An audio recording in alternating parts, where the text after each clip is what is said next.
guys, welcome back to my channel, The Inked Reader, and today I am doing my June 2021 wrap-up. I have to say that June, I was kind of disappointed in the books I've read.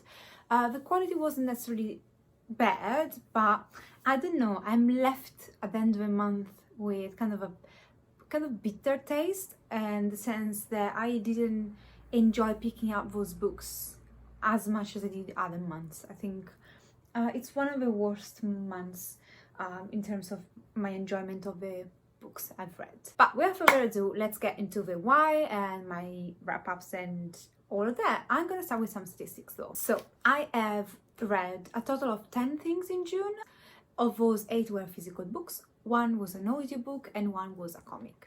And of my original TBR, which was supposed to be 10 books, I managed to finish 8 of them. Page count only for the physical books is 2,926 pages. In terms of years, I've read 2 things that were published between the 1900 and 2000, and I've read 8 things that were published after 2000, but no new release. I've read 4 books by female authors and 6 books by male authors. And in terms of target, I've read 1 YA and I've read 9 adults, although of those 9, 2 would also be okay considering the YA category, to be fair. And in terms of stars, 1 book was in the range of 2 stars, 6 things were in the range of 3 stars, and 2 books were in the range of 4 stars. So you can see here why I am left with this bitter taste, because usually I've got a lot of 4 stars lately at least, and this time not so much. In terms of genre, I've read 3 horror books, 1 non-fiction, 1 historical fiction, 1 thriller, and 4 fantasy. 1 was a YA fantasy, 1 was a comic fantasy, humoristic fantasy, 1 was a medieval fantasy, and 1 was an assassin fantasy. And again, I've done a whole video where I go into subgenres of fantasy and link it down below. And I'm gonna go in chronological order. So the first thing I finished in June was Thud by Terry Pratchett. This is part of the City Guard sub-series in the Disco World. This is my Disco World TBR pick, but it's also a humoristic fantasy if you want. And of course I can't spoil anything because this is around book 35. It's funny because I think it's 35, but every time I kind of say, oh, I think this is between this number and this number, I always go with 34. So basically it's been 6 months that I pick up a Terry Pratchett book for the month and I call it number 34. It's technically impossible that this is number 34. It has to be a bit higher. And I think this book set the tone for the rest of the month. I ended up giving these 3 stars. It was okay, however, because I know the author and I've been loving some of the installment in this series, these left me wanting. It was kind of boring and not as funny as the others, and it was just meh. It was okay. It's Terry Pratchett. I always like his writing. I always find it clever. However, the plot of this was just not that interesting for me. Then I have read the book for my book club. I'll link it down below the video where I talk about how I created a book club for my company, and I'm hosting it now. So we read 2 books every 2 months and got 2 different groups that can choose the book they want to read. So I need to go read both books. However, I was lucky last time because I've read already 1 pick and just needed to catch up with this basically, which is Homegoing by Yazi. And this is a historical fiction that was very, very popular a couple of years ago, more or less. And this is an intergenerational story of these 2 stepsisters that were born in Ghana in the 18th century. And you follow each sister, basically their sons and daughters throughout the generation till you get to the 80s or something of the sort, 1980s I mean. So it is a span of 150 years of generations, and you start with the 2 sisters and then you follow both descendants, if it makes sense. I really like the format of this. I thought it was very new and very interesting to follow each child, because the chapters are fairly short, to be fair, so you don't spend much time with each character. but then you're moved on to their son or daughters, and I thought very fascinating. I also really loved the writing, and I have to say that overall this was probably one of the highlights of the month, and also the cover. Can we just... I have to say though that I gave this 4 stars. It's not 5 stars for me. I did have some trouble with some of the male protagonists in this. Most of the times we were following male characters, for example, they would sexualize women and just think about having sex with them or touching their asses or whatever. So I didn't particularly like that side of things. I thought if you have just a few pages, you know, to convey a story for this generation, just maybe you could have skipped on the sexual innuendos to other women. You know what I mean? It's just, there are so much more content that you could have brought instead of telling us how many times he wanted to grab her ass or whatever. And also didn't like the ending. Of all the generation we follow, the last 2 were the one that was least interested in, and the ending I felt just meh. Said that, I will definitely check more by the author. And again, this book is stunning. It's gonna stay on my bookshelves and just be displayed. Then I have read my fantasy pick. I actually listened to the audiobook for this, which is Grave Mercy by Lafever. Now, I do own this book, but funny story, you know the shelves behind me? You see this one, small one. So I had to, for security, link them. And there is a gap, basically, between this one and these other ones.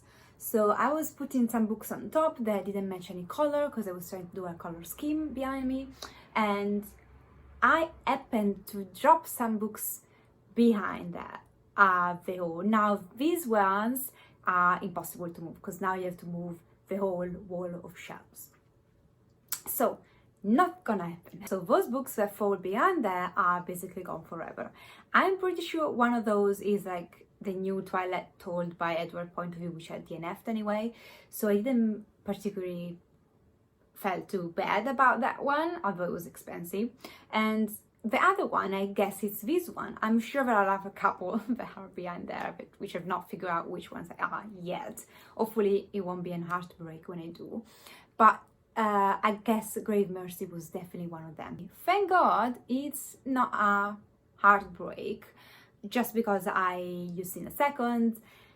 Not gonna miss it. I'm not gonna continue with the series. So basically this is the story of this girl. She is born in specific circumstances that basically means that she is the actual daughter of death. And because of that, her parents, especially her father, abuses her. At the beginning of the book, he's trying to get her married to a farmer or something so he can get rid of her. And when the farmer finds out that she's actually marked by death, he kicks her out, and she ends up going to this convent of nuns that are actually assassin nuns, and they work for the god of death. And the plot starts from there.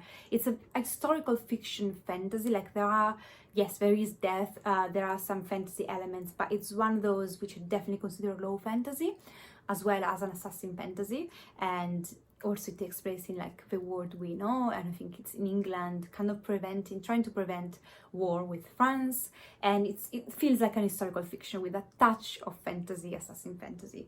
Now, I didn't mind the writing, I didn't mind the audiobook. It was just, it's not something that I'm particularly interested in. I guess there is kind of this trope of assassin nuns, which, I mean, I don't know. Yes, but I'm not on the assassin nuns so cool. I just found a bit of a controversial, like, assassin nuns. Like, I don't know. I just don't think it's such a clever idea. I'll be really honest. And also, I need to say this, and I know that's going to be a bit of a spoiler, so I'm going to keep my hands like this and, you know, skip this if you want to read that. So basically, we've got at one point where our protagonist, she decides to have sex with the male interest while he's dying. And she does so because he's been poisoned, and by her having sex with him, she cures him. She doesn't know if this is going to happen, she just gives it a try and it works. But I was having a laugh, like, honestly, how, first of all, congratulations to the man who on his deathbed, starved, poisoned, he could make it work. I was just, okay, good for you, I guess. But also it's just like, really, that's how you cure him of poison? Just no. And finally, if you're interested in these, there is definitely an element of romance, but it's very slow paced. It's very slow, so just keep that in mind. Definitely not continue on with these. So you see, 3 stars. It's not the end of the world if it's behind there.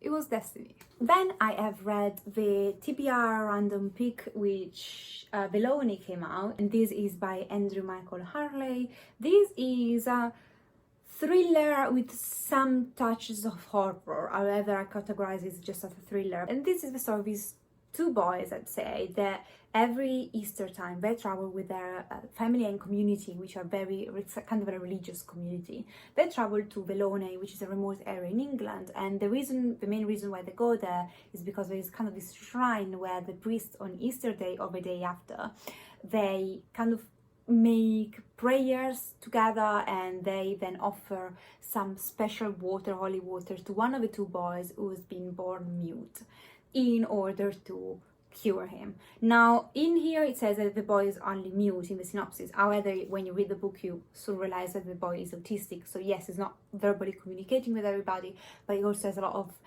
behaviors and patterns that are clearly of, a boy who's autistic.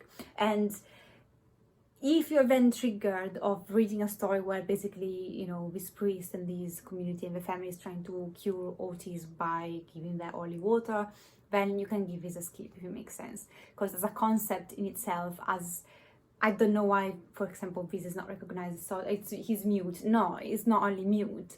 And I don't see what is the problem or why you wouldn't say, he's got autism. I just don't know what was the issue of why he was not named or whatever. So yeah, just if you're sensible to that, skip these. I didn't mind this, but I didn't love it by any means. I gave this 3.5 stars. I didn't know what to expect from this. The synopsis is very vague, and when I started reading it, I was, okay, this is not what I thought it was gonna be. And it's a page turner. You do want to know. I mean, I wanted to know what was going on. However, the ending was a bit disappointing, but I did like the horror elements in it. The mother of these boys. As someone who's not religious and was spending all the times about this family praying and and doing all these rituals, I was like, fucking really? But it was so creepy, the atmosphere, that maybe it was the environment they were in, that I was still interested. Usually I get bored pretty quickly, and instead I didn't get bored, but I get to the end and was like, it feels incomplete. I want more, and I know that this is standalone, so I'm not gonna get it. It wasn't bad. I'm gonna keep these, and it's definitely a good introduction to horror, maybe for some, because it's mostly a thriller with a very soft touch of horror. Then I've read my horror pick for the month, which was Songs of a Dead Dreamer and Grimscry by Thomas Ligotti. These are a collection of 2 collections of short stories by Ligotti, and of course, I cannot give you a synopsis because of the stories, they were very short and 1,000 of them. And my feeling reading these was, what? And then I would get distracted, and then I would lose the thread, and then I would get back to the story, and it wouldn't still make sense. And then I would finish the story and pass on to the other one, feeling just, the writing is definitely not for me. I think there is a lot of inspiration that it takes from Lovecraft. However, I've read Lovecraft before, and I did enjoy Lovecraft, and I didn't have an issue with him. I've not read him in ages, so I might, think differently right now. But I remember loving Lovecraft and reading a bunch by him. This one I didn't like. I didn't understand the stories. Probably I can tell you the synopsis of 3 of the stories and 1,000,000 of them that are in here, which is not a good sign, because clearly I didn't grasp the meaning, and because I didn't care, because I kept being distracted and I just was not invested or was not following, I wasn't scared, I wasn't creeped out, I didn't get all the feelings that a collection short story should give you. Said that, although I gave this 2 stars, there are people out there that absolutely love this collection to pieces. So this might be just an instance where it's definitely not my writing style. Definitely Ligotti's is done for me. I will probably not even keep the book, although I love the cover, but I don't know what I'm gonna do with the book. I'll decide. But it might be for you. It might be, something that you absolutely end up loving. So take my 2 stars as you want. I was debating for a while if I wanted to actually rate this or not. And then I decided that at the end of the day, I've read a bunch of short stories collection before, horror ones as well, and I absolutely loved some of them. So I know that it can be done in a way that I love, and it might be not for me, maybe for you, but for me the quality was still not there. So I decided to put it 2 stars, but it's definitely a very subjective 2 stars, if it makes sense. You know, sometimes I read books and say, no, that's a 2 stars for pretty much everybody. It's not, but you know what I mean. And instead that is more like it's 2 stars for me. I can justify my 2 stars, but it would be a 5 stars for somebody else, definitely. And for my European TBR, I went to Poland and I read Blood of Elves by Andrzej Sapkowski, by this guy here, The Witcher, the creator of The Witcher. Listen, I'm not even gonna attempt these. I initially, at the beginning of the month, had started The Last Wish, I believe it's called, which is the collection of short stories that form a prequel to the main story, which is a prequel to the video game. And I've soon realized that I had already read that book and I just didn't put that on Goodreads and didn't remember. So I moved on to this one, which is the first official book, like no short stories in it. And I didn't mind this again. I like the writing. I thought it was so easy to read. Like it reads so bloody quickly. Like, I don't know, it's just the writing style, maybe translation just flows so nicely. Said that there is a lot of talk, kind of political talk between parties in these books for pages and pages, and the plot is just not very much there. I had heard about the first book not being the strongest, so I was debating at the beginning, should I continue on, should I just sell my books or donate them? I might give the second book a try and then decide. Let me know in the comments down below if it gets better, basically, the books, because I absolutely love The Witcher and I don't want to ruin my experience by reading the books. The Witcher is like the holy grail for me. I just don't want the books to get that off the pedestal that I put The Witcher on, basically, since I played the video game. I have to say that there is also like a weird passage of time in these, like you go from time to time and years and months, and the way it's done is not very clear. So I was also sometimes thrown out of the story and then I had to just kind of catch up a tiny bit. I don't know, it's a weird format with a very easy writing, but it's a plot that doesn't really go anywhere. A lot of talking, not much action, and when the action happens and you bounce to another area is just months ago, and then what happened in the meantime, like how confusing. In that it's confusing. 3.5 stars for now. Hopefully it's just a weak start to a very strong series. Then for my Japanese horror choice, I read Goth by Otsuki. Otsuki is the guy, the Japanese author who wrote Summer, My Corpse and Fireworks, something of the sort, which is a collection of short stories, horror short stories I absolutely loved. So I wanted to pick up more by him. I don't know if his collection actually came out first, but it might be. And basically, this is still a collection of short stories. However, you have the same protagonist, and it all evolves around this small town in Japan where there are a lot of serial killers, basically, around. And each story you follow a different killer, and this boy and this girl that are obsessed with them, that basically solve the mystery, find the serial killer, but they don't do it according to standards, and they don't do it for the reasons that we would expect. So it's not a Sherlock Holmes type of story, and I'm just gonna leave it at that. I had a feeling that this is one of his earliest works. I didn't end up loving this as much as the collection of short stories, the other collection of short stories. I just didn't like this format. I don't know if I've mentioned this before, but usually when there is a format of, even in TV shows or anime or whether, you know, each episode you've got a crime, you have to solve it, or whether, I get bored about that because I just already know what's going to happen each episode. Basically, it's like the same format presented to you over and over again. I used to love Conan, like the anime, when I was little, and then now I realize that I just get bored, so I DNF things or I don't finish watching them.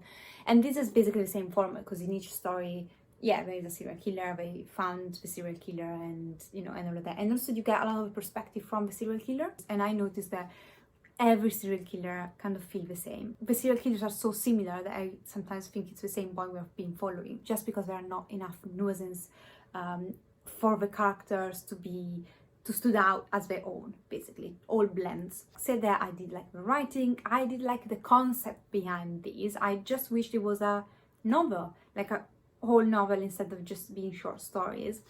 And I really like the female protagonist. I thought she was very fascinating as a character. Definitely the only one that stood out to me more. And I'm still happy I've read these, and I'm gonna check out more by the author for sure. Then I have listened to the audiobook of Ruin and Rising by Leigh Bardugo. This is part of my finishing series TBR, where I'm finishing series I started ages ago, and also I had watched the TV show, so I wanted to wrap that up. Basically, now everybody knows what this is, right? So I'm not gonna go through a synopsis. I have to say, this is the biggest surprise of the month, because although I didn't care for book 2 and 1, I was just not interested, invested. I definitely enjoyed this one, and I ended up giving it 4.5 stars. And I'm gonna explain why I love this. So first of all, I was falsely spoiled for the first time in my life. So basically I was told this is gonna happen. I think I read it someplace, and it was not true. Like, nothing of that happened. So that was a big surprise, because I went into this one just, yeah, I know what's gonna happen, but I wanna finish it whether. And then I was like, whoa, that's not what I was told. So that was a nice surprise. I also have to say that I was never the biggest fan of The Darkling. That was before I watched the series. Barnes, yes, yes. So now I am struggling a little bit more. But I was able to separate things and see the Darkling and imagine the Darkling as not, the male protagonist that we got in the series, the TV show. And as someone who never fall in love with him, then you can understand why I wasn't particularly upset about the outcomes of this. And I also have to say that I found the banter between characters funny. I found the plot overall interesting, but more than anything, and that's also a critique if you want, is that this doesn't feel like a YA. So I read this as an adult woman, and I could appreciate the choices and the way of thinking and the reasoning behind the choices of our main protagonists. And I do think that me reading this as an adult instead of a teen or like a very young adult made me appreciate what's going on in here, and I realize how actually mature and clever the choices made were. On the other side of the coin, this is clearly written by an adult woman, and the protagonists, the journey they go through, and where we get in the third book, these protagonists, they don't feel like teens or very young adults. This feels like, women and men, and decisions that women and men could have made. Now, for the Darkling, it makes sense because of the history, but for Alina and all of that, it doesn't make sense. A teen would not resonate, would not act and behave the way these protagonists did. And as someone who works with teens and young adults daily, I can assure that 99% of teens or young adults would not be mature enough to have that kind of self-reflection and acceptance of their both light and dark side without fighting at every turn. They would not behave or have that stream of thoughts that these protagonists had. And now you can argue, but this is like wartime, it's completely different or whatever.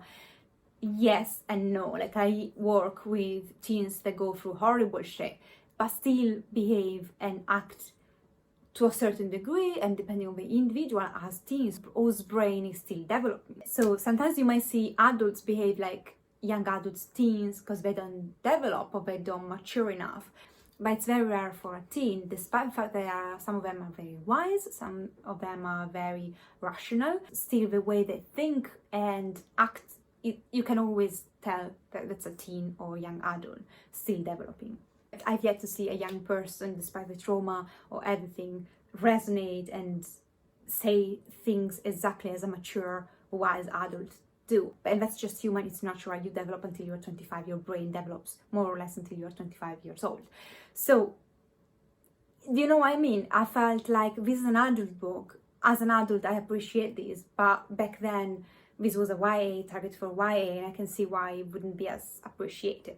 I thought sometimes that she should just have done like a proper adult saga, and we could have taken so much more from this.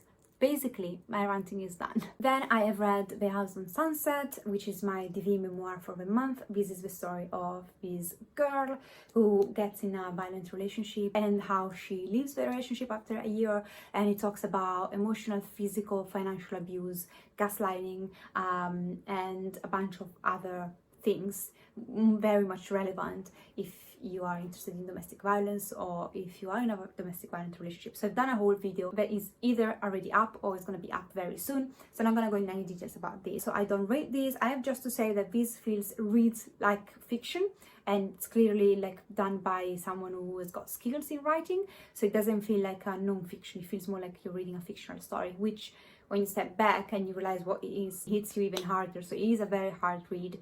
Maybe check out my other video before you decide if you want to get into this or not. And finally, I have read Fever Dream by George R.R. Martin. How many R did I say? George R.R. Martin, just 2 R's. Now, this is a graphic novel. Show you some of the art. I didn't mean to read the graphic novel. I went on Amazon and tried to purchase the normal book, and then I put that in my cart, and when I went back to actually buy it, for whatever reason the cover changed, and then I realized when it arrived that, well, that's actually a graphic novel, which I don't mind. I love graphic novels, so I didn't mind the format. And after having read these, I guess either I ruined it for me and it should have been better in a book form, or I just saved myself 10 hours of reading of a book that I had ended up giving max 3 stars. So yeah, I gave it 3 stars, and although the art was okay and I enjoyed the format, I just felt this was meh. It was not particularly scary, not particularly new. The synopsis for this is that you have our protagonist, which is a captain of a steamboat, and then in 1857 he's approached by this lord, and he just says, you know, I'm gonna give you a lot of money to have me and my people go on your cruise and just, you know, live on the river, basically. So they embark on this journey, and while they are on the boat, the captain starts noticing weird things going on. It says on the synopsis behind that, you know, this is a story about vampires. I don't want to spoil anything. It's definitely not typical vampires. Like, it's mostly, yes, but there is like an added element to it. However, it's, I don't know, the ending was just meh. Just meh. I'm tired from my day at work, but I honestly, even if I wasn't tired, I don't have much to say about this. It was okay. I read it, I enjoyed the art more or less, and it was a self-contained story, which is good, standalone, but it didn't leave me with anything apart from, like, I love vampires and I've read plenty about vampires since I was a teen. This didn't bring anything new on the table. Basically, I probably not gonna think about this in a few months' time, and yeah, I'm gonna keep it just because I want to keep it for my graphic novel collection. And I mean, George R.R. Martin has got a special place in my heart, so I kind of forgive him for giving meh books. Maybe I shouldn't, but yeah, I'm biased when it comes down to him, whether, you know what I mean. So as you can see, a very meh month in terms of reading, especially because the thing I enjoyed the most was probably Homegoing and Ruin and Rising, which a lot of you will be, which what? But that's what it is. I have to say that the 2 books I didn't finish was my true crime pick, which was The Devil in the White City. I am now reading that on my commute to work, and so far it's okay. And I'm also currently reading my non-fiction pick, which was The Romanov. This is a like 700 pages book, and I am 3/4 of it done, and I'm enjoying it. It's just that it's a very thick, historic, dense read. So I've always started at the beginning of the month. I'm not done with it. And yeah, that was it. Let me know in the comments down below. Definitely if you've read the Witcher series, if you suggest me to continue on. And I'm gonna see you next time. Thank you for watching. Take care, guys. Ciao!